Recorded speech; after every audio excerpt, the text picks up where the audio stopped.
본 방송에서 제공하는 투자 정보는 투자 판단에 대한 조언입니다. 방송에서 제공하는 주식의 가치, 가격 상승 및 하락에 대해서는 방송사에서 보장하지 않습니다. 시청자 여러분 안녕하십니까? 깊이 있는 인사이트로 여러분들의 투자를 잘 이끌겠습니다. 저는 강원호입니다. 저는 이혜은입니다. 전일장 우리 증시 외국인과 기관의 쌍끌이 매수에 7거래일 연속 상승 마감했습니다. 코스닥도 6거래일 연속 상승했죠. 오늘 장 어떻게 될까요? 저희 증시팔과 함께 하시죠. 네, 간밤 미증시는 일제히 하락하면서 마무리를 했습니다. 상승세를 이어오던 우리 시장에 오늘 이 미증시 분위기에 어떤 영향을 미치게 될까요? 계속해서 서울경제TV와 함께 하시면서 확인해 보실 수가 있겠습니다. 유튜브로도 서울경제TV 함께 하실 수가 있는데요. 유튜브에 서울경제TV 검색해 주시면 실시간 방송 중인 화면 들어오셔서 TV로 송출되고 있는 화면 그대로 유튜브에서도 똑같이 만나보실 수가 있습니다. 지나간 방송도 다시 확인하실 수가 있으니까요. 서울경제TV와 함께 깊이 있는 투자 인사이트 꼭 얻어 가셨으면 좋겠습니다. 자, 그러면 오늘 증시 팔도 그리고 우리 증시도 파이팅입니다. 파이팅! 미국 시장 그리고 코인 시장 함께 알아보는 미장원 코너죠. 오늘도 에임리치의 김 PB 전문가 화면 연결하겠습니다. 안녕하세요. 안녕하세요. 투자 쉽게 하다 김 PB입니다. 미국 시장이 좀 밀렸네요. 네, 그렇습니다. 간만에 약세를 보인 증시였죠.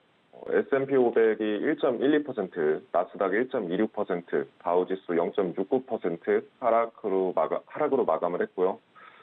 요 며칠 동안 심리가 조금 과열된 부분이 있어서 숨고르기가 필요한 시점이지 않았나 이런 생각이 듭니다.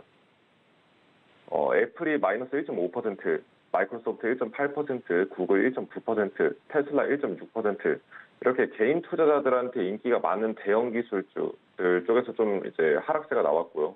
그리고 에너지 쪽 제외하고는 거의 대부분 다 약세를 보였습니다. 그리고 최근에 달러도 계속 오름세인 상황이거든요. 그래서 위험자산 투자에 대한 회피 심리가 커지고 있는 것으로 보이고, 예전에 말씀드렸던 대로 유로화가 꺾이면서 발생하는 현상들이라고 볼 수 있겠습니다. 유로화 쪽에 들어가 있었던 투기 자금들이 이제는 일본 주식 쪽으로 가면서 일본 주가 지수가 크게 뛰고 있는데, 엔화는 그에 반해서 또 하락하고 있습니다. 해서 최근에 일본 주식을 쫓아서 들어간 사람들은 큰 수익을 못 봤을 거고, 계속 투기 자금이 여기저기 이동하면서 이렇게 외환 시장이나 주식 시장에 만들어지는 흐름들이 있는데, 지금 현재 상황으로 놓고 봤을 때는 달러가 계속 이렇게 올라가게 되면은 자산 시장에는 부정적인 영향을 미치기 때문에 당분간 좀 달러에 대한 추세를 좀 지켜봐야 되지 않을까 이렇게 좀 말씀드리고 싶네요. 네, 애플 1.5% 빠졌다고 했는데 브로더닷컴하고 반도체 생산 딜 관련 이런 뉴스가 있음에도 불구하고 좀 밀렸습니다. 네, 반도체 회사인 미국의 반도체 회사인 브로드컴하고 수십억 달러 규모의 재계약을 체결했다는 이런 소식이 들려지면서 이제 개인 투자자들이 상승을 기대를 했는데 오히려 하락을 하면서 마감을 했습니다. 아무래도 개별 기업들의 이슈도 중요하지만 전반적인 이제 시장의 분위기도 굉장히 중요한데 부채 한도 문제가 좀 최근에 또 이제 점점 엑스데이트가 다가오면서 압박감이 커지고 있는 것 같고요. 시장에 대한 불안감도 그것 때문에 좀 커져가는 것 같습니다. 특히 이번에 애플이 보도자료 제목에 미국에서 만든 부품을 위해라는 문구를 넣는 등 이번 합의가 미국산의 무선통신 부품을 사용하기 위한 것이다. 이런 것을 여러 번 강조를 하고 있거든요. 그러니까 이제 중국을 의식하고 겨냥한 행동이지 않을까 이런 생각이 듭니다. 그리고 현재 이제 브로드컴의 매출 20%가 매출로 인해서 애플로 인해서 매출이 발생합니다. 그래서 브로드컴에는 당연히 좋은 소식이라고 볼 수 있겠고요. 현재 브로드컴은 52주 신고가를 돌파하고 크게 급등하고 있는 상황입니다. 네, 계속해서 미중 갈등 선상에서 좀 이제 파악을 하면 좋을 것 같고요. 자, 이 제약바이오 쪽으로 좀 넘어와서 어제 파이저 얘기 말씀하셨잖아요. 오늘은 보니까 모더나가 좀 많이 올랐네요. 네, 맞습니다.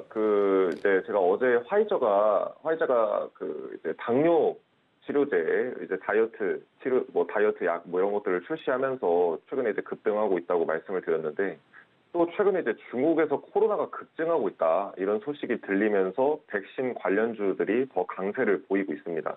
그래서 화이자는 2%대 정도 상승을 했는데 모더나가 8.6%, 바이오엔텍이 8.1% 급등을 하고 있습니다. 모멘텀 관점에서는 그간 이제 백신 관련주들의 시세가 다른 주식들에 비해서 또 너무 약세였던 점도 있어서요. 그래서 이쪽으로 자금이 쏠리고 있는 건 아닌가 이런 생각이 듭니다. 자, 중국에서 다시 코로나가 많이 발생하면 우리나라한테도 좀 영향을 줄 텐데 좀 걱정이 되는 면이 있고요. 지난번에 홈디포가 이제 실적을 발표하면서 조금 좀 안 좋게 예상을 했었는데 이번에도 뭐 로우 이쪽도 연간 포캐스트 좀 커트를 했네요. 네, 그 분간 실적 기준으로는 사실은 이제 로스가 어닝 서프라이즈가 나왔습니다. 근데 부동산 시장이 아무래도 계속 약세로 가고 있다 보니까 주택 시공, 유지보수, 수리, 리모델링 이런 주택 사업을 중심으로 하는 로스의 실적도 계속 중장기적으로는 이제 고점을 찍고 꺾여가는 이런 흐름을 보이고 있습니다. 그래서 부동산 시장이 약세로 인해서 주택 개량에 대한 이런 수요도 감소할 전망이기 때문에 실적이 계속해서 낮아질 거다. 이렇게 월가 애널리스트들 그리고 로스 회사 자체에서도 그렇게 보고 있는 것 같습니다. 사실 뭐 홈디포나 로우스 이쪽이 전체적으로 선행 지표를 이제 보여주는 대표적인 회사 중에 하나인데 좀 잘 지켜봐야 될 것 같고, 자, 넷플릭스 패스워드를 가족 간에 이렇게 쓰는 걸 많이 이제 허용을 했었잖아요. 이제 앞으로는 달마다 우리나라 돈은 10,000원 정도 더 내라고 이렇게 하는 거죠. 그렇죠. 아무래도 이제 지금까지 넷플릭스를 공유해서 쓰던 사람들이 굉장히 많았는데 이 여러 명이서 요금을 나눠 쓰는 거죠. 한 계정을 갖고서 뭐 철수, 영희 뭐 이런 식으로 해서 이제 4명이 돌려 쓰고 친구끼리 나눠 쓰고 이렇게 하던 상황이었는데 이제 가족을 제외한 사람들은 추가 요금을 내야 됩니다. 내가 만약에 A라는 계정을 동시에 쓰려고 하더라도 10,000원 이상의 어떤 돈을 지불해야 되는 이런 상황이 됐고 이게 넷플릭스에 과연 좋을까? 주가나 내지는 이 실적이 좋을까라고 우리가 고민해 볼 수가 있는데 최근에 스페인에서 비밀 공유 금지를 이제 시행을 했거든요. 근데 그 이후에 사용자가 100만 명이 감소를 했고 해지자가 3배 이상 급증을 했습니다. 분기 기준으로. 그래서 실적에 긍정적인 영향이 과연 있을까?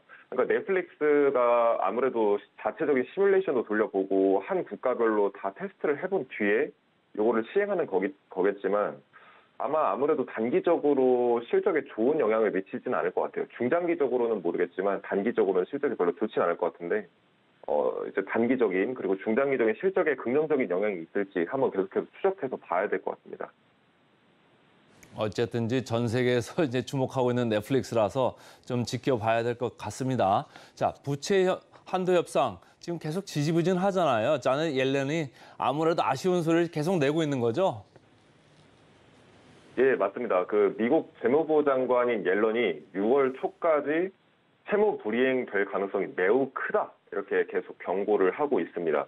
근데 6월 1일에서 6월 초 안으로 부채 한도 협상을 못하면 미국 정부가 마비된다라는 얘기거든요. 근데 지금 남은 기간이 1, 2주밖에 없는데 과연 어떻게 되는 걸까? 이게 저희가 이제 궁금한 사항인데 이것과 관련해서 워싱턴 대학교 부교수인 코너 클라크 그리고 뭐 그 외에 또 전문가들이 월스트리트 저널에서 위험할 정도로 오해의 소지가 있다. 이 앨런이 하는 말이 지금 너무 과장된 말이다. 이렇게 언급을 하면서 좀 새롭게 또 새로운 의견이 나왔습니다.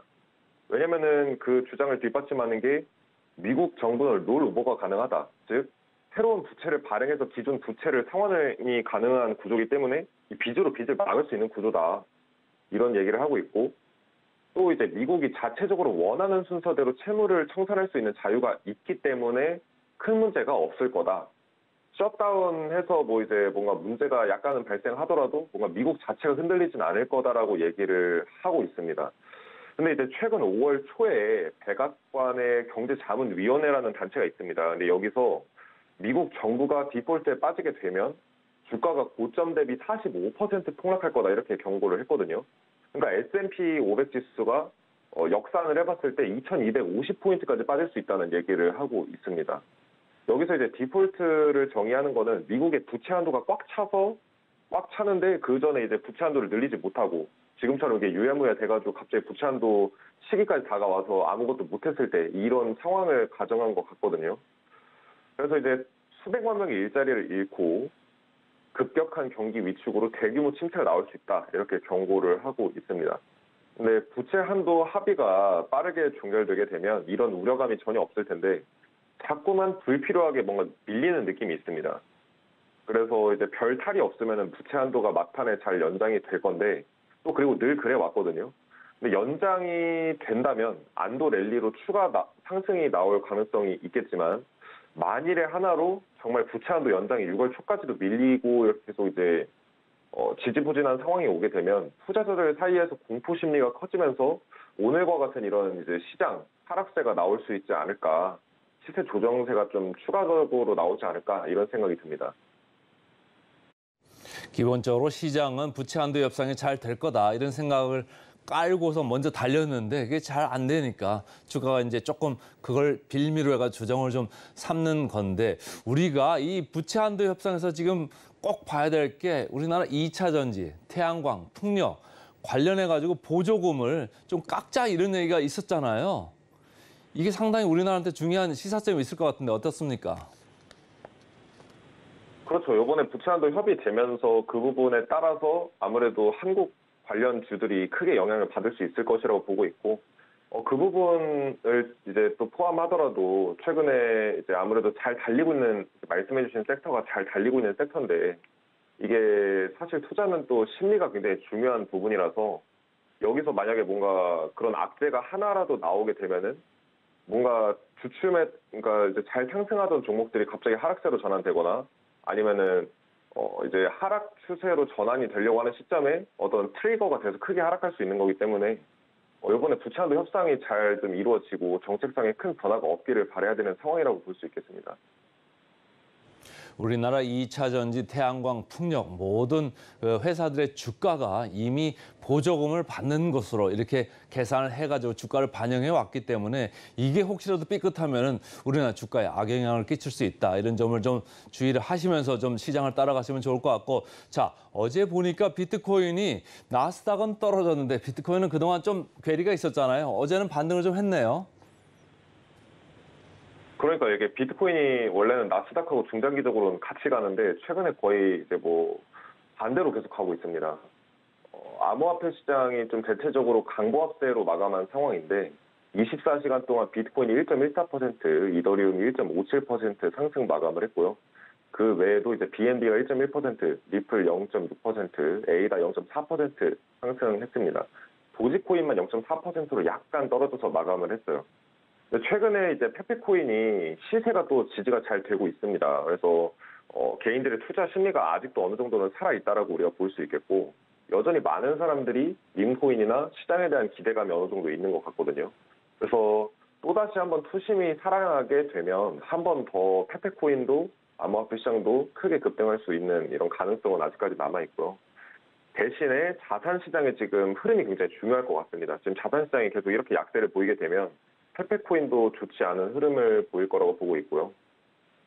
이제 밈코인의 트렌드를 좀 말씀을 드리면 1기가 도지코인이고 2기가 시바이누고 3기가 페페코인입니다.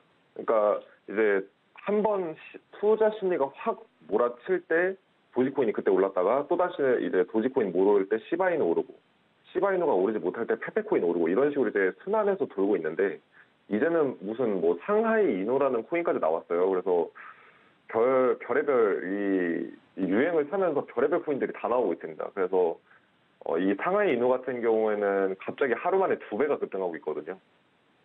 그래서 이렇게 이름도 못 들어본 이상한 밈코인들이 핫하다는 건 사실 이런 것 자체가 이제 시장의 투기 심리가 너무 과열됐다라고 저는 해석을 하고 있고, 암호화폐 시장은 현재 좀 리스크가 많이 높아지지 않았나 이런 생각이 좀 들기는 합니다.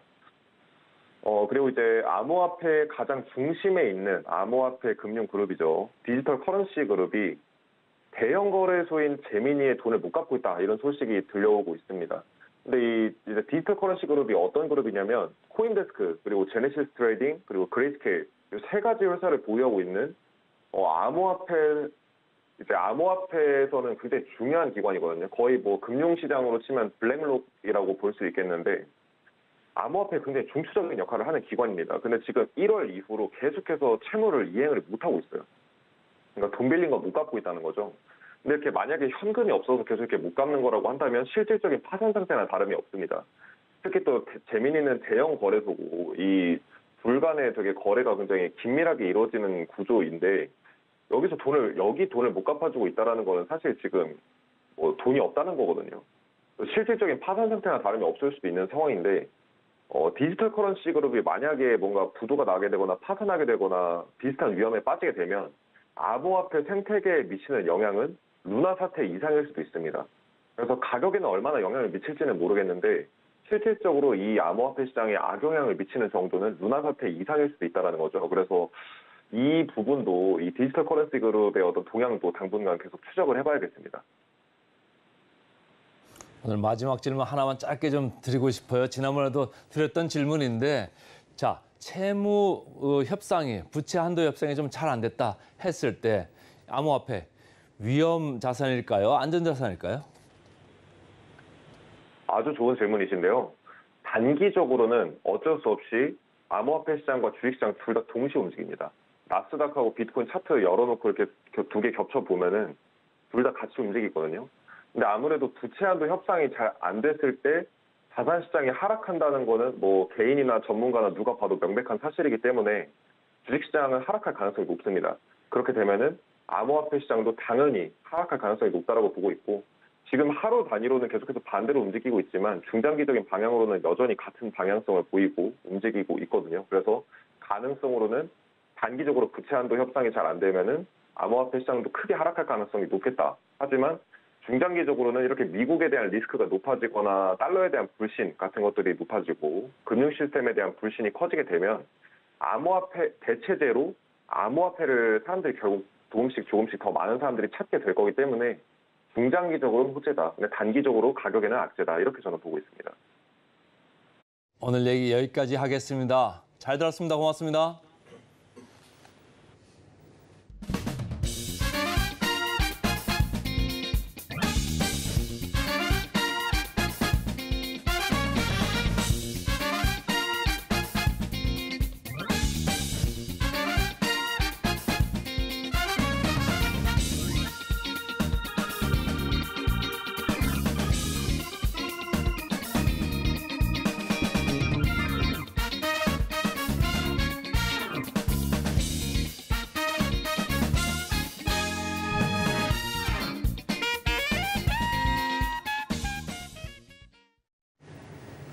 네, 한 주의 중반에 접어든 수요일 증시 8. 오늘은 어떤 분과 함께 오늘의 일면 헤드라인 짚어보게 될까요? 루크투자연구소의 임순재 대표님 나와 계십니다. 대표님 어서 오세요. 네, 안녕하십니까? 네, 오늘도 임순재 대표님과 함께 오늘의 일면 헤드라인 꼼꼼하게 분석을 해볼 텐데요. 자, 어떤 내용 만나보게 될지 화면으로 확인해 보시죠. 네, 오늘의 헤드라인입니다. 외국인 언제까지 살까? 환율 등 변수 점검이라는 제목 저희가 확인을 하고 있는데요. 자, 정말 시의적절한 때 또 오늘의 헤드라인 선정을 해서 가지고 와 주셨습니다. 자, 지금 코스피는 7거래일째, 코스닥은 6거래일째 상승을 이어가고 있는 상황인데 지금 이 상승세에 가장 큰 좀 견인을 하고 있다라고 하는 부분은 어제는 좀 달랐지만 그래도 외국인이다라는 평가가 나오고 있습니다. 자, 지금 또 환율 이런 변수들이 외인 매수세에 얼마나 또 영향을 미치게 될까 궁금해하시는 분들 상당히 많으실 것 같은데요. 자, 임순재 대표님 오늘 헤드라인 간단하게 요약 먼저 들어보겠습니다. 네, 외국인들이 최근에 꾸준히 지금 매수세를 보이고 있다라고 보시면 될 것 같고요. 올 연초서부터 해서도 계속 좀 매수세가 있는 그런 상황입니다. 특히 이제 5월달 같은 기준으로만 본다라고 해도 지금 5월 23일, 그러니까 어제까지 코스피에서만 2조 2천억 정도 순매수를 보였고요. 네. 연간 단위로는 지금 11조 이상 지금 순매수를 하고 있는 그런 상황입니다. 뭐 지금 화면 잠깐 보시면 지금 올해 이제 월별로 지금 이제 외인들의 이제 순매수세를 이제 지금 보이고 있는 그런 상황이다라고 보시면 될 것 같고요. 1월 달 같은 경우는 외국인이 한 6조 3천억 정도 순매수를 했습니다. 그다음에 뭐 그 이후서부터 지금 꾸준하게 외국인이 매수세를 계속 이어가고 있는 그런 상황이고요. 그 중에서 특히 많이 매수하는 게 반도체 관련주인 이제 삼성전자를 제일 많이 매수를 하고 있습니다. 네. 지금 뭐 삼성전자 같은 경우에 뭐 올해 이제 매수한 금액이 이제 9조 4천억이 넘을 만큼 전체 뭐 매수 80% 넘게 이제 삼성전자를 지금 사고 있다라고 보시면 될 것 같고요. 특히 이제 2월 달 이후에 6조 9천억 정도의 지금 순매수를 보일 만큼 삼성전자의 매수세가 좀 강한 그런 모습을 보이고 있습니다. 이번 5월 달만 해도 지금 삼성전자가 1조 2천억 정도 외국인 순매수가 있다라고 보시면 될 것 같고요. 이와 더불어 이제 같은 이제 쌍두마차인 SK 하이닉스 같은 경우도 한 4천억 원 이상 지금 외국인이 순매수를 보일 만큼 외국인의 매수세가 꾸준히 이어지고 있다라고 보시면 되겠습니다. 뭐 작년도에 뭐 양시장은 뭐 11조 정도 매도를 한 거에 비해서 뭐 그거보다는 일단 코스피 관점에서 보면 좀 더 외국인의 유입이 이루어지고 있는 그런 상황이다라고 보시면 될 것 같습니다. 특히 이제 반도체 같은 경우는 이제 저점에 대한 기대, 그 다음에 또 하나가 최근 같은 경우 이제 마이크론 테크놀로지가 이제 중국에 제재를 받는다라는 그런 이슈가 부각이 되면서 반사 이득에 대한 그런 이제 기대감까지 같이 맞물리면서 좀 더 매수세가 유입이 됐다라고 보시면 될 것 같고요. 그 외에도 지금 5월 달에 순매수를 좀 많이 했었던 그런 종목을 본다라고 하게 되면 뭐 현대차 같은 경우는 2,400억, 그다음에 기아도 한 1,300억 정도 순매수를 보였습니다. 뭐 네이버 같은 경우도 2천억 넘는 그런 이제 금액을 순매수를 했고요. 셀트리온이 700억, 그다음에 삼성바이오로직스가 한 600억 정도 순매수를 했습니다. 그러니까 그만큼 뭐 반도체 지수를 제외하고 나머지 종목들은 이제 실적에 대한 기대감이 있는 그런 종목들이었다라고 보시면 될 것 같습니다. 펀더멘털이 탄탄한 종목들 위주로. 네, 그렇죠. 네. 그렇게 이제 매수를 했다라고 보시면 될 것 같고요. 뭐 이번에 이제 매수를 하고 있는 게 단순하게 뭐 외국인을 이제 좀 내용을 보면 보통 이제 펀드나 그다음에 이제 국부 펀드와 같이 좀 중장기적인 그런 이제 투자를 하는 그런 자금이다라는 그런 이제 분석들이 좀 많이 나오고 있습니다. 네. 특히 이제 그 국가별로 본다라고 하게 되면 지금 가장 많이 지금 매수하는 지역이 룩셈부르크나 이제 아일랜드에서 제일 많이 매수를 하고 있습니다. 이 해당 지역들은 대부분 이제 해외 펀드들의 이제 거점, 그러니까 이 어떻게 보면 이제 소재지죠. 그러니까 등록지라고 그래서 보통 이제 시카브라고 그래갖고 이제 관련된 해외 펀드들이 뭐 해당 국가의 운영도 하고는 있지만 절세 목적으로 해서 좀 이제 세금을 줄일 수 있는 지역으로 이제 많이 그 투자치를 이제 정하게 되는데 네. 룩셈부르크나 아일랜드가 그 대부분이다라고 보시면 될 것 같고요. 그 외에 이제 좀 눈에 띄는 게 노르웨이입니다. 네, 노르웨이 같은 경우 뭐 세계 최대의 이제 국부 펀드, 이제 노르웨이 국부 펀드가 있기 때문에 네. 노르웨이가 한 1조 원 이상 지금 순매수를 했다라고 지금 평가가 될 만큼 이런 이제 해외 펀드들, 특히 이제 중장기 펀드들이 이제 국내 주식시장에 매수세가 꾸준히 유입되고 있다는 것도 외국인 매수세가 과거와는 약간 좀 다른 그런 모습을 좀 보이고 있다라고 보시면 되겠습니다. 네, 그리고 저희가 앞서서 헤드라인에서 살펴봤듯이 외인 매수세가 이렇게 그래도 연초부터 꾸준히 들어오고 있는 이유를 또 원화 약세에서 이제 점차적으로 강세를 기대하고 있는 것이 아니냐, 환율 쪽에서 찾고 있는 분들도 상당히 많이 계신 것 같아요. 네, 자, 이 원화 환율과 이 외인 매수세 간의 저희가 상관관계도 좀 짚어봐야 될 것 같은데, 자, 임순재 대표님은 지금 환율과 이 외인 매수세의 관계 어떻게 좀 보고 계신지 궁금하네요. 네, 뭐 과거에 본다라고 하게 되면 환율이 약세가 되면 이제 외국인이 매도라 해서 나간다라는 그런 이제 생각들을 많이 했었습니다. 근데 네. 이번엔 약간 좀 다른 이제 그 매매 패턴을 좀 보이고 있다라고 보시면 되는데요. 환율이 현재 이제 원달러 환율이 1,340원 대였다가 최근에 조금 이제 약세를 보이면서 전일 같은 경우 1,310원대까지 이제 하락을 했습니다. 뭐 달러가 약세를 보였음에도 강세를 보였을 때 좀 약했고요. 최근에 달러가 좀 약해졌음에도 불구하고 다시 좀 강한 그런 모습을 좀 보이고 있는데요. 이렇게 이제 최근에 원 달러가 이제 좀 약세를 이제 계속 유지를 한다라는 거는 외국인 입장에서 보면 향후에 미국 시장에서 기준금리를 뭐 내린다든가 하게 되면 달러가 약세로 전환될 가능성은 상당히 크다라고 지금 생각을 하고 있습니다. 그러다 보면 원달러 환율 관계에서 본다라고 해도 현재 약세가 원달러가 강세로 바뀔 가능성은 충분히 있다라고 생각이 되고 있고요. 그러다 보면 지금과 같은 1,300원대의 외국인 자금이 유치가 된다라고 해서 한 다음에 향후에 뭐 내년 올 하반기나 내년에 1,200원대로 환율이 이제 강세를 보인다라고 하게 되면 네. 그에 따른 뭐 주가 상승 차익뿐만 아니라 환차익에 대한 부분도 같이 생각해 볼 수 있다라는 겁니다. 그런 관점에서 외국인들이 최근에 매수세가 계속 이어지고 있는 거 아니냐라는 그런 생각도 같이 좀 해보고 있고요.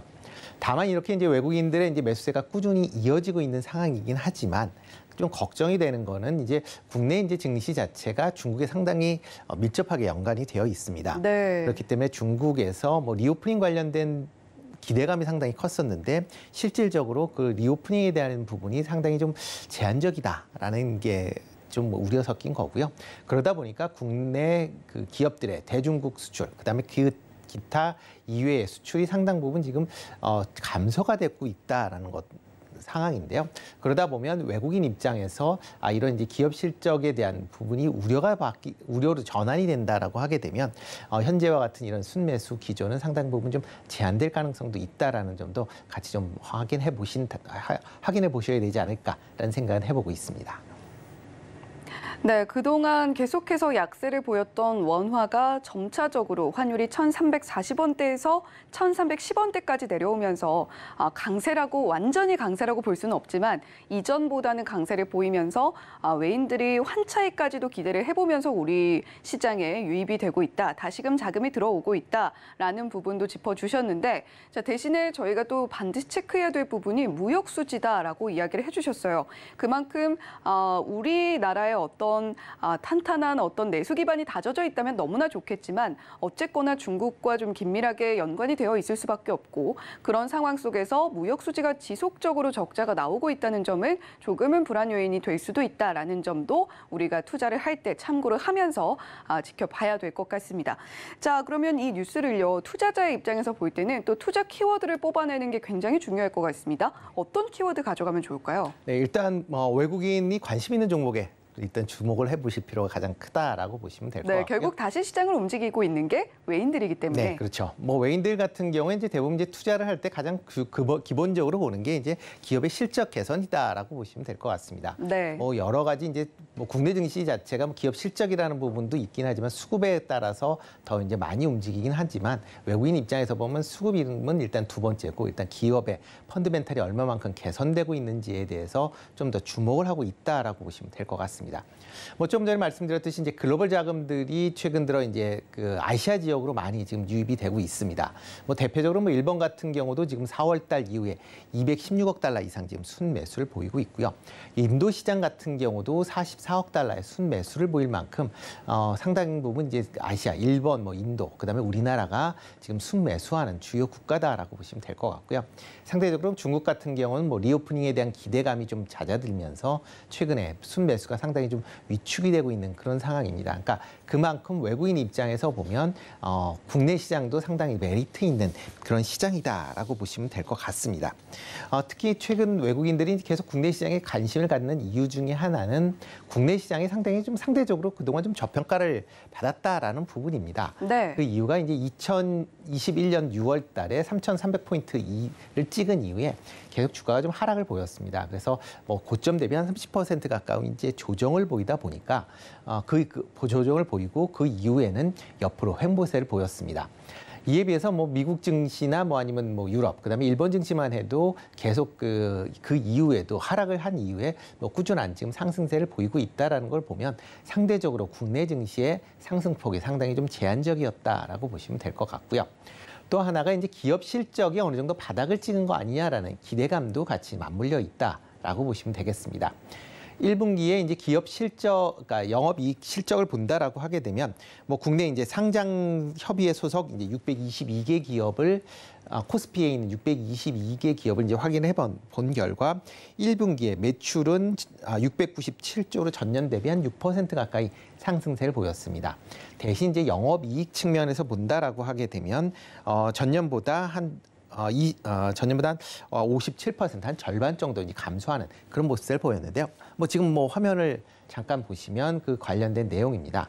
뭐 이제 12월 달 이제 결산법인, 그러니까 코스피에 있는 기업체다라고 보시면 될 것 같고요. 네. 뭐 일단 매출액 기준으로 보면 조금씩 이제 증감이 이제 왔다 갔다 하고 있는데요. 뭐 기준으로 보면 366조 정도 기록을 했고요. 계절 기준이 아니라 연결 기준으로 보시면 될 것 같습니다. 그러면 이제 매출액이 697조를 기록을 했고요. 그다음에 영업이익도 25조를 기록을 했습니다. 그러니까 상당히 작지 않은 금액이지만 작년에 비해서 크게 좀 감소를 했다라는 거고요. 네. 가장 큰 이유는 삼성전자나 한전의 이제 수익 부분이 좀 감소한 부분이 좀 큰 영향을 좀 미친 것도 사실입니다. 그렇지만 그걸 제외하고도 한 30% 가까이 이제 상장 기업들의 영업이익이 감소했다라는 거는 어떻게 보면 1분기가 가장 좀 나쁠 수도 있다라는 이제 외국인들의 그런 시각이 반영이 되고 있고요. 아마 2분기까지도 조금 부진한 그런 모습세는 이어질 가능성은 충분히 있다라고 생각이 되고 있습니다. 하지만 하반기 이후에는 기업들의 이런 실적들이 턴어라운드 될 것이다라는 기대감이 지금 남아 있다라고 보시면 될 것 같은데요. 대표적으로 최근 들어 이제 국내 기업을 이제 실적을 이제 추정을 하고 있는 증권사들의 리포트를 본다라고 하게 되면 12개월 이제 예상 PER이 3월 달에 비해서 3월 말기에 비해서 주당 순이익이 한 9.4% 증가할 것이다. 라고 지금 예상을 하고 있습니다. 그만큼 향후에 12개월 내에 수익이 지금보다는 좀 더 개선이 될 여지가 충분히 있다라고 생각을 하고 있기 때문에 그런 점도 외국인이 국내 기업들의 관심사항을 갖지 않았나라는 생각을 해보고 있습니다. 네, 그렇다면 저희가 이 하반기에 본격적으로 돌아설 기업들이 과연 어떤 기업들이냐, 어떤 섹터에 머물러 있는 기업들이냐, 이 부분을 저희가 지켜봐야 될 텐데, 지금 미국 같은 경우를 살펴본다면 AI 열풍이 좀 불어들고 있고요. 그리고 AI와 함께 주목을 받고 있는 부분이 단연 반도체다, 이렇게 보여지는데, 임순재 대표님은 이 부분을 좀 어떻게 보고 계신지도 궁금하네요. 네, 미국에서 이제 AI 관련돼서 상당한 이제 붐이죠, 광풍이죠. 그러다 보니까 미국 내에 대형 빅테크, 그다음에 이제 반도체 관련된 종목들이 상당히 강한 그런 상승세를 보이고 있습니다. 대표적으로 반도체 관련주인 이제 필라델피아 반도체 지수 같은 경우도 연초 대비 한 28% 상승할 만큼 강한 그런 흐름세가 이어지고 있고요. 그러다 보니까 국내 반도체 관련된 종목들도 강한 그런 흐름세를 보이고 있습니다. 다만 이제 국내 반도체 관련된 기업들은 지난번에도 말씀드렸지만 재고에 대한 부담이 여전히 좀 있다라고 보시면 될 것 같고요. 그렇기 때문에 일단 상승 폭이 아마 좀 상대적으로 좀 제한될 가능성은 있다라고 생각이 되고 있습니다. 네. 다만 이렇게 이제 최첨단 관련된 분야, 특히 DDR5나 그다음에 HBM3, 그다음에 EUV 관련된 공정 관련된 기업들 중심으로는 투자가 계속 이어질 걸로 예상이 되고 있기 때문에 이런 종목 중심으로는 계속 반도체 내에서도 관련된 종목들은 좀 관심 있게 보시면 어떨까라는 생각을 좀 해보고 있습니다. 그 외에 이제 실적 개선세가 이제 뚜렷하게 이제 나타나고 있는 업종을 보면 자동차 관련된 업종이다. 라고 보시면 될 것 같고요. 완성 자동차의 판매가 지금 상당히 좀 높게 이루어지고 있는 그런 상황입니다. 특히 미국 시장에서 판매가 상당히 증가가 되면서 지금 현대차 같은 경우 글로벌 판매 3위를 달성할 만큼 지금 판매가 호조가 되고 있고요. 이런 자동차 판매가 호조가 이루어진다라고 하게 되면 자동차 관련된 부품주도 같이 관심 있게 좀 보셔야 되지 않을까라는 생각을 해보고 있습니다. 이와 더불어 1분기 실적이 상당히 개선된 분야가 이제 엔터 관련된 분야입니다. 네, 최근 좋았죠. 네, 그렇죠. 특히 이제 5월달 이후에 엔터 관련 쪽으로 외국인 매수세가 상당히 이제 유입이 되면서 엔터 관련주들이 상당히 좋았는데요. 특히 엔터 관련주들 같은 경우는 지금 관련된 아티스트들의 앨범 판매가 상당히 좋아졌고요. 특히 이제 해외 공연이 상당히 이루어지면서 실적이 상당 부분 좋아지는 그런 모습을 보였습니다. 이에 따라서 외국인의 순매수를 보면 올 한 해 이제 보면 하이브 같은 경우는 3,300억, 그다음에 JYP도 3,500억, 그다음에 SM 1,400억, YG도 1,500억 가까이 외국인이 순매수를 할 만큼 외국인들의 매수세가 꾸준히 이어지고 있다라는 점도 같이 보시면 좋을 것 같고요. 특히 이제 엔터 관련주도 단순히 1분기에서 끝날 것이 아니라 올 한 해 내내 아마 실적이 작년보다는 좀 더 개선될 여지가 충분히 있다라는 점도 감안해서 보셔야 되지 않을까 싶습니다. 네, 오늘 투자 키워드는 외국인 주도로 임순재 대표님께서 뽑아주셨고 지금 외국인들이 눈독을 들이고 있는 그 섹터들은 무엇이 있는지 저희가 또 지켜봤습니다. 미국 시장에서 AI 광풍이라고 표현을 해주셨는데 그만큼 AI에 대한 관심이 상당히 뜨겁고 반도체까지도 훈풍이 깃들고 있죠. 외인들도 역시 국내 반도체 관련주들 주목을 하고 있습니다만 다만 지금 재고 소진에 대한 문제가 있기 때문에 상승폭 자체는 제한이 제한이 될 수 있다. 우리가 만약에 반도체 쪽을 본다면 최첨단 기술 쪽으로 새로운 신기술 쪽으로 눈을 돌려야 할 때다라고 이야기를 해주셨고요. 자, 그리고 자동차, 엔터 같은 실적이 잘 나와주고 있는 그런 섹터 쪽도 외국인들이 많이 주목을 하고 있는 만큼 우리도 눈독을 한번 들여보자라고 말씀을 해주셨습니다. 자, 그러면 오늘 저희가 외국인들의 매수세가 상당히 중요하다는 건 알겠습니다. 그렇다면 수혜를 볼 수 있는 섹터, 수혜를 볼 수 있는 기업들을 저희가 체크를 해봐야 될 텐데 삼성전자, SK하이닉스 물론 매수를 많이 하고 있습니다만 말씀해 주신 것처럼 워낙에 좀 덩치가 크기도 하고 상승폭이 좀 제한되는 부분들이 있잖아요. 네. 어떤 기업들 보면 좋을까요? 네, 그렇기 때문에 뭐 일단 외국인이 가장 많이 매수한 삼성전자, 뭐 대부분 많은 국민들이 갖고 계시기 때문에 투자자들이 네. 갖고 계신 종목이긴 하지만 일단 지금 7만 원 가까이 올라온 건 사실입니다. 일부 증권사에서 이제 9만 원 리포트가 이제 다시 나올 만큼 그렇죠. 상당히 이제 분위기는 좋다라고 보여지는데요. 그렇지만 역시 재고 부담에 대한 부분은 조금 감안을 하셔야 될 걸로 예상이 되고 있고요. 네, 임순재 대표님은 네. 삼성전자의 올해 상단은 어느 정도로 보시는지? 네, 전 한 7만 원대가 더 들어오면 일단은 단기적으로는 조금 이제 조정이 있지 않을까라는 생각은 해보고 있습니다. 네. 다만 이제 그 재고 부분이 좀 빠르게 소진이 된다라고 하게 되면 다시 8만 원대까지도 가능은 하다라고 생각이 됩니다. 9만 원은 좀 이르다. 네, 9만 원 조금 이를 걸로. 그러니까 약간 그 정도 되면 이제 오버슈팅 관련 개념으로 아마 접근을 하셔야 되지 않을까라는 생각이 들고 있고요. 네. 일단 재고 소진이 얼마만큼 빨리 되느냐에 따라서 삼성전자의 주가 흐름은 추가적으로 더 상승을 할 것이냐 아니면 조금은 조정을 받을 것이냐라는 부분도 생각을 해보셔야 될 걸로 보여집니다. 다만 이렇게 이제 삼성전자 같은 경우도 이제 이런 기존의 이제 반도체 관련된 부분은 상당히 좀 특히 이제 DDR4 관련된 부분은 재고에 대한 부담이 상당히 좀 클 걸로 예상이 되고 있습니다. 하지만 이제 DDR5 관련된 부분, 그다음에 또 HBM 관련된 쪽으로는 아마 하반기에 공급이 부족을 할 걸로 예상이 되고 있습니다. 그렇기 때문에 이쪽으로는 지속적인 투자가 예상이 된다라고 보시면 될 것 같고요. 그렇기 때문에 관련주에 대한 관심들은 여전히 가지셔야 될 것 같습니다. 특히 DDR5 관련 쪽으로는 최근 몇 년 동안 계속 될 것이다라는 기대감으로 양치기 소년이 됐었는데 아마 올해는 양치기 소년이 아니라 본격적인 실적이 나올 걸로 그렇게 예상이 되고 있고요. 최근 지난주였죠. 삼성전자가 12나노급의 이제 DDR5 EUV D램을 이제 양산하겠다라고 발표를 했습니다. 과정 내에서 EUV 공정이 이제 사용이 되기 때문에 EUV 공정 관련된 그런 이제 소재 부품 관련된 기업들도 여전히 좀 관심 있게 좀 보셔야 되는 게 어떨까 싶습니다. 대표적으로 이제 EUV 관련 쪽이다라고 하게 되면 SNS텍이나 그다음에 FST 같은 종목을 조금 관심 있게 보시면 좋을 것 같고요. 그다음에 DDR5 쪽으로 본다라고 하게 되면 심텍이나 유니테스트, 그다음에 ISC 같은 종목을 조금 관심 있게 보시면 어떨까 싶습니다. 그리고 지금 HBM3 같은 경우는 한미반도체 관심 있게 보시면 좋을 것 같은데요. 다만 이제 해당 업종 종목들 중에서 일부는 조금 급등을 했었던 측면이 있으니까 조금 조정을 받는 그런 시점에서 접근해 보시는 게 좋지 않을까라는 생각을 해보고 있습니다. 그리고 자동차 부품 그러니까 자동차 관련주들은 여전히 좋을 걸로 예상이 되고 있습니다. 완성차 업체도 물론 이제 좋을 걸로 예상이 되고 있고요. 이와 더불어 부품 관련된 업체들도 실적이 상당 부분 좀 개선이 될 걸로 예상이 되고 있습니다. 대표적으로 화신 같은 경우 관심 있게 좀 보시면 어떨까 싶고요. 그 외에 이제 파워로직스 같은 경우도 관련돼서 이제 2차 전지 이제 배터리 팩 관련돼서 이제 지금 생산을 하고 있습니다.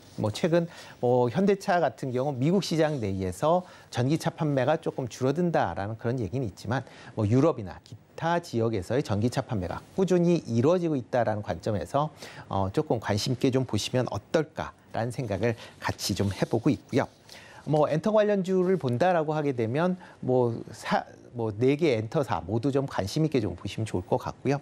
그중에서 본다라고 하면 SM 조금 관심 있게 좀 보시면 어떨까 싶습니다. SM이 이제 경영권 분쟁으로 인해서 주가가 급등을 했다. 최근에 이제 큰 폭의 이제 조정을 보인 것도 사실입니다. 네. 그렇지만 이제 고점에 사셨던 분들은 좀 마음은 아프시겠지만 지금 뭐 신규로 이제 접근하신다라는 관점에서 보면 뭐 SM이 이제 조영권 분쟁 이후에 카카오엔터와 이제 새로운 협력 관계가 있을 걸로 예상이 되고 있고요.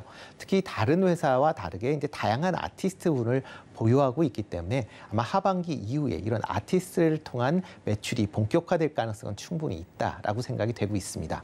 뭐 최근 들어 뭐 계속 이제 경영권 분쟁 이후 조금 주춤했었던 부분도 하반기 2분기 이후서부터 회복을 한다라고 하게 되면 상대적으로 다른 종목에 비해서 상승폭이 적었었던 SM에도 조금 SM도 관심 있게 보시면 어떨까 싶습니다.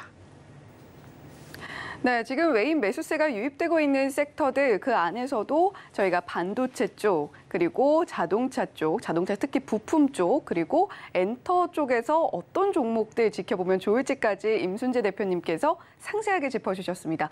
자, 그런 만큼 지금 우리 시장을 이끌고 있는 주요 수급의 흐름을 따라가되 과연 어떤 종목들을 우리가 투자해보면 좋을지 많은 인사이트 얻으셨길 바라면서 자, 루크투자연구소의 임순재 대표님은 여기서 인사드리도록 하겠습니다. 대표님 오늘 말씀 고맙습니다. 네, 고맙습니다.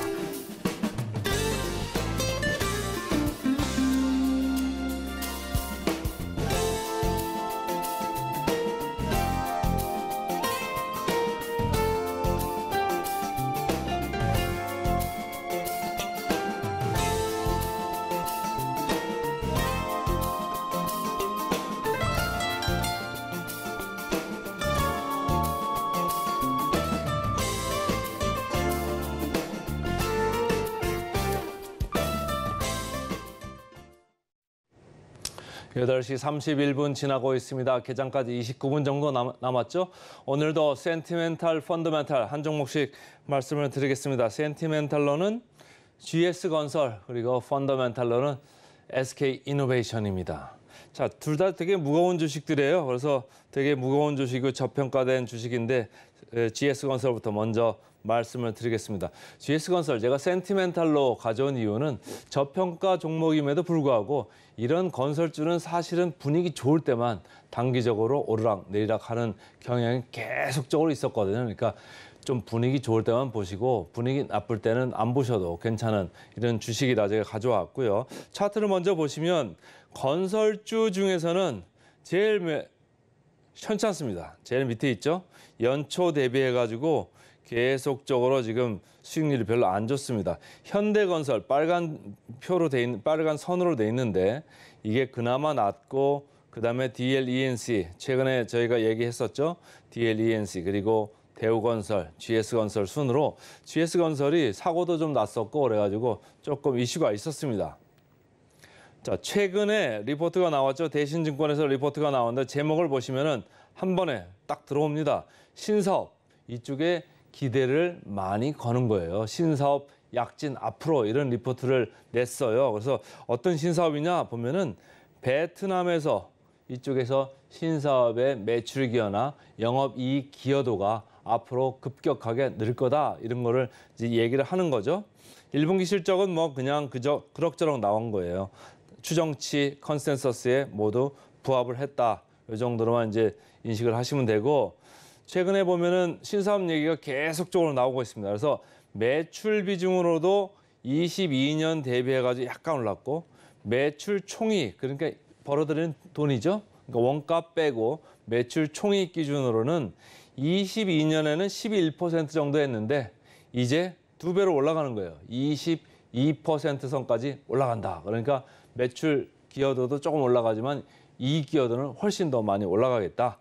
이런 얘기고 주로 이제 베트남에서 하는 개발 사업 이쪽을 보고 있는 겁니다. 그래서 추가 수주를 3천억 더 할 거고 그리고 GS이니마라고 해가지고 이쪽도 추가 수주를 1조 원 정도 중동에서 할 거다. 이렇게 해서 전체적으로 베트남이나 중동 이쪽에서 추가 수주가 있기 때문에 주택 쪽에서 약간 지지부진한 그런 것도 있고 사고도 있지만은 결국은 모멘텀은 해외 쪽을 지금 보고 있다. 이런 얘기를 하는 거죠.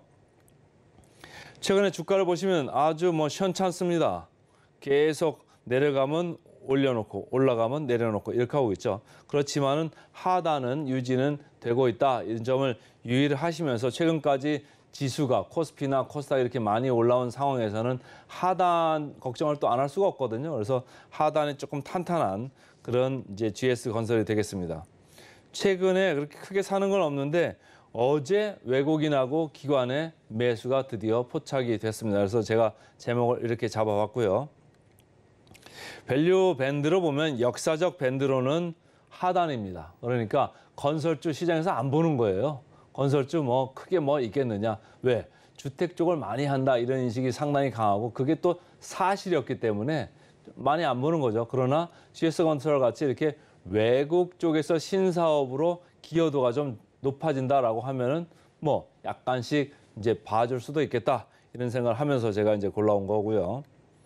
목표 주가를 좀 터치를 해 보겠습니다. 목표 주가율 주가도 옆으로 기고 있고 목표 주가 괴리율도 크게 오르락내리락은 안 하고 있거든요. 그래서 그렇지만은 현저한 저평가 상태에 있기는 하기 때문에 목표 주가 괴리율을 37%까지 아직은 유지가 되고 있다. 이런 얘기예요. 근데 사실은 목표 주가를 많이 내렸어야 되는데 애널리스트들이 안 내려오는 거예요. 왜? 저평가가 있기 때문에 아무리 건설 업종이 나쁘다고는 해도 저평가 상태는 이제 그거는 인정을 하겠다 이런 얘기죠. 그래서 37%의 괴리율을 보이고 있는 GS건설 오늘 센티멘탈로 먼저 말씀을 드렸습니다.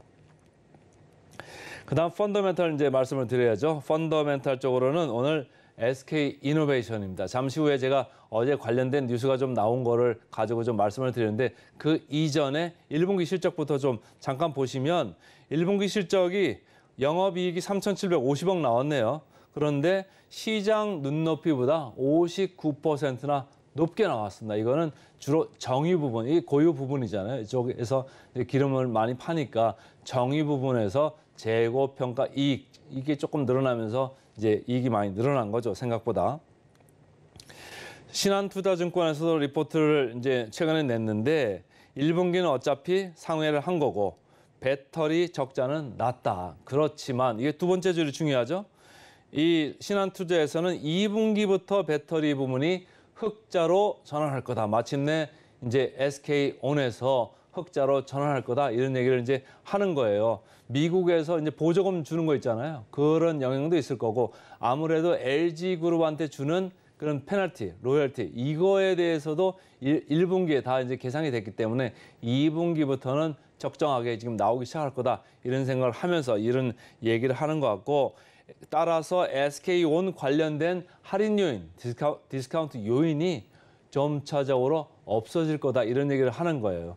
그러니까 SK온 쪽에서 이익 전망이 좀 좋아지다 보니까 무슨 현상이 있습니까?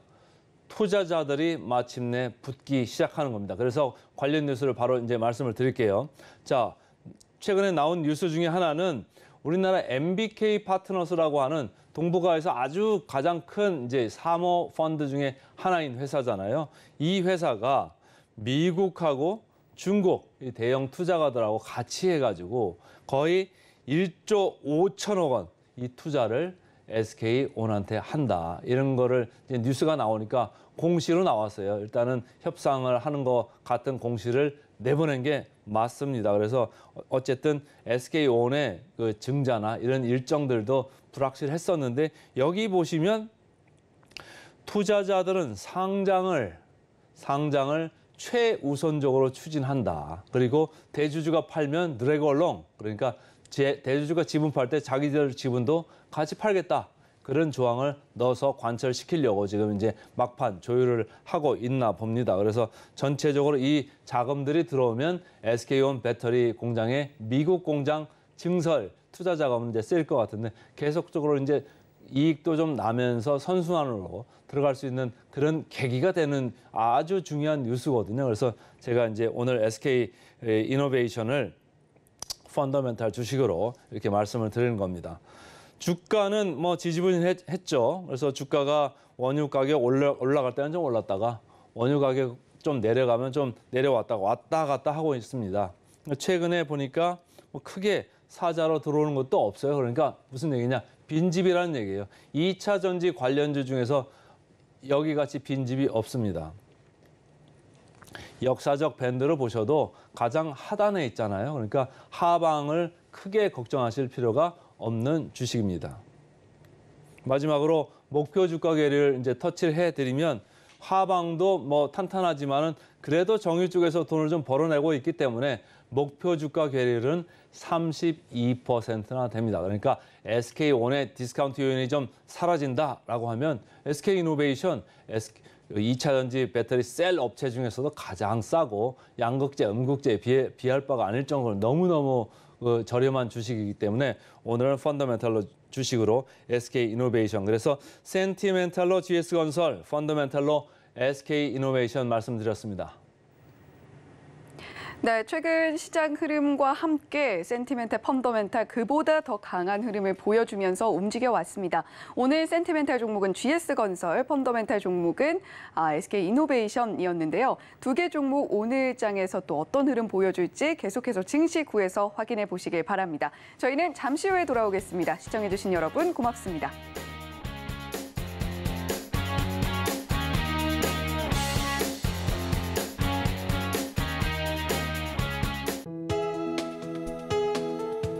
본 방송에서 제공하는 투자 정보는 투자 판단에 대한 조언입니다.